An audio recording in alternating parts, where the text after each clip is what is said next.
Diane Wilson stepped into the opulent elite shooters club and was instantly met with disdain. The receptionist, impeccably dressed, eyed her skeptically.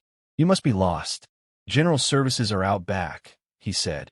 Diane, gray-haired and weathered by years of service, calmly placed a worn VIP card on the marble counter. "I'm a guest of General Roberts," she said. The receptionist laughed under his breath, as a group of men in tactical designer were watched with amusement.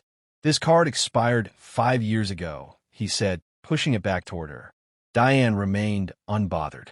After 40 years in the military, 20 as an elite sniper, she'd seen worse. The club was a playground for the rich, a gleaming glass and steel sanctuary where memberships cost more than houses.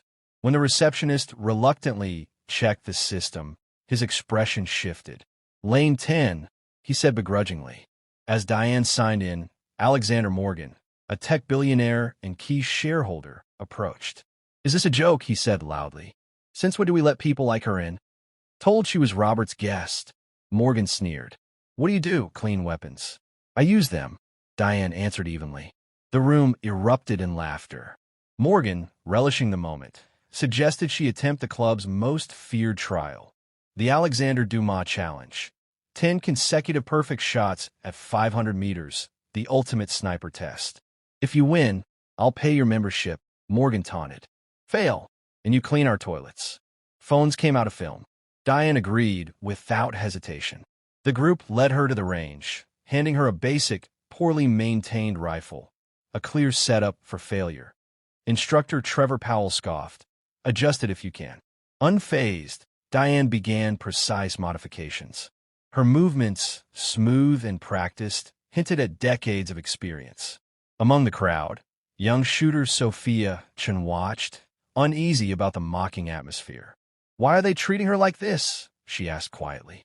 "Because she doesn't belong," the instructor beside her replied coldly.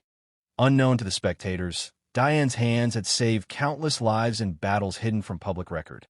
Her calm eyes had seen sandstorms, insurgent ambushes, and moonless nights in forgotten war zones. She carried scars invisible to these privileged onlookers at A.S. Diane worked. Commander James Foster, a retired military instructor, noticed. Unlike the others, his gaze was filled with recognition, not ridicule. "You have 1 hour to prepare," Powell said sarcastically. 20 minutes will do," Diane answered. Morgan smirked. "Confident for a janitor." "I've seen a few rifles," she said quietly. Their laughter grew louder, but Foster discreetly approached her. "James Foster," he introduced himself.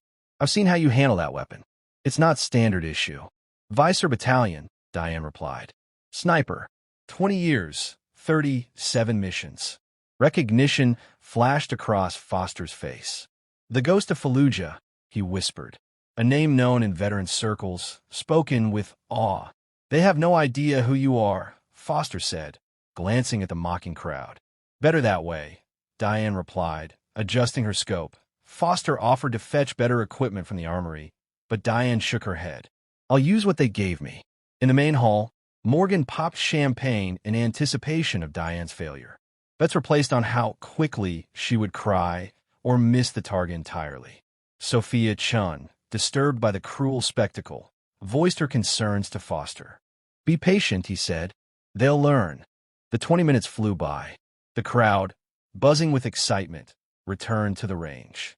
"Time's up," Powell announced. Ready to quit, Diane positioned herself. Half a kilometer stretched between her and the small, distant target. "I'm ready," she said, voice steady. "First attempt," Powell declared, his smug tones slicing through the hush of the shooting range. "Whenever you're ready, madam." Diane didn't answer.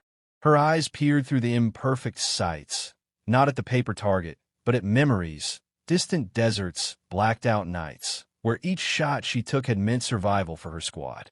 Her fingers, dismissed by some as too old, knew the timing of every breath, every heartbeat. The tampered trigger posed no challenge, just another obstacle she'd learned to conquer. She inhaled, held, and fired. The report echoed across the range. The digital monitor lit up, 10,000 dead center. "Beginner's luck," muttered Tyler Black, smirking, without reacting, Diane reloaded and adjusted, her hands making imperceptible corrections to account for the faulty scope. Inhale. Hold. Fire.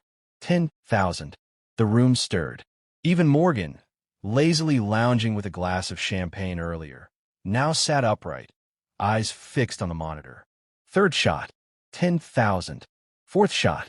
10,000. Fifth. 10,000. The bullets followed the same path, perfectly overlapping, forming one clean hole. Powell leaned toward the monitor, disbelief contorting his face. That's not possible, he muttered. Sixth shot. 10,000. Morgan stood now, storming toward the technician. Check it. The system must be malfunctioning. There's no error, sir, the technician replied coolly. The sensors are accurate. She's hitting the same exact mark.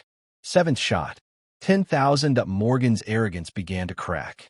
The Alexander Duma challenge had remained unbeaten since the club's inception.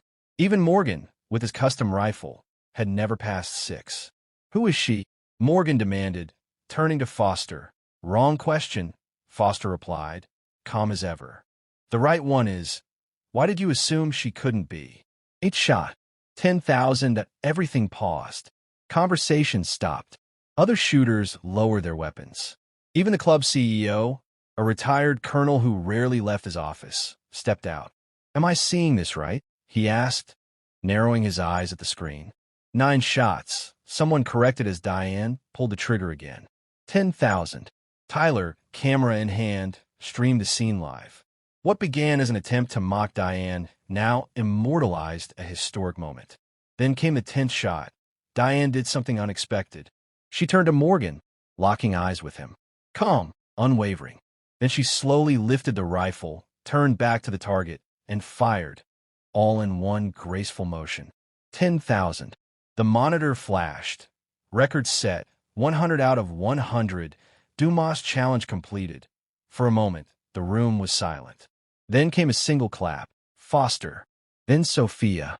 Then the rest, rising to their feet in thunderous applause. Officers, elite shooters, even Morgan's friends joined in. She cheated. Morgan barked, storming toward the line. I want a test. A full inspection. This is rigged. Mr. Morgan, Powell said, clearly uncomfortable. Every shot was recorded. The system's solid. I don't care. I want answers. Can't accept that someone beat you? The CEO asked, his tone sharp. Or is it because she's black? Or a woman? Or 60? Cameras kept rolling. She just appeared out of nowhere. Morgan protested. She didn't appear, Foster snapped. That's Colonel Diane Wilson. 40 years of service. 20 as the top sniper in Special Ops. Silence. Then a whisper from the back. The ghost of Fallujah? Diane finally lowered the rifle. I'm not a ghost, she said softly. Just someone who never stopped practicing. 22 commendations, Foster added. 17 deployments, most classified. And you assigned her to clean bathrooms. The CEO approached Diane, extending a hand. Colonel Wilson, welcome to the Elite Marksman Club. Lifetime membership, fully paid. Tyler's camera caught Morgan's crumbling facade. Once smug, now shattered.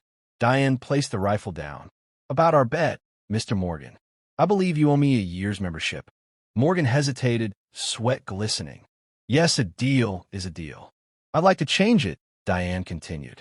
Instead of paying for me, fund scholarships for young shooters from underprivileged areas. Start with my granddaughter, Zoe. The room erupted in applause once more. Those 10 shots did more than set a record. They shattered a barrier. Within 24 hours, Diane's feat went viral, earning millions of views. What began as humiliation ended as a movement. Sports media buzzed. Sponsorships rolled in. Suddenly, shooting clubs across the country were flooded with applications from young athletes who had never felt welcome before. 6 months later, Diane became the face of change. Her image was displayed at competitions, and her name spoken with reverence. The once exclusive club now funded youth training, starting with Zoe. The CEO even launched a national inclusion program, AS for Morgan. His reputation never recovered. Public backlash cost him sponsors and respect. Tyler's livestream, meant to shame, had sparked a revolution. Diane stood at the heart of it all, not just as a champion shooter, but as a quiet force of transformation. When the Elite Marksman Club held its annual gala, Diane took the stage. Not to shoot, but to speak. She ended simply, "You don't change a sport by talking. You change it by showing up and hitting your mark." The applause shook the walls.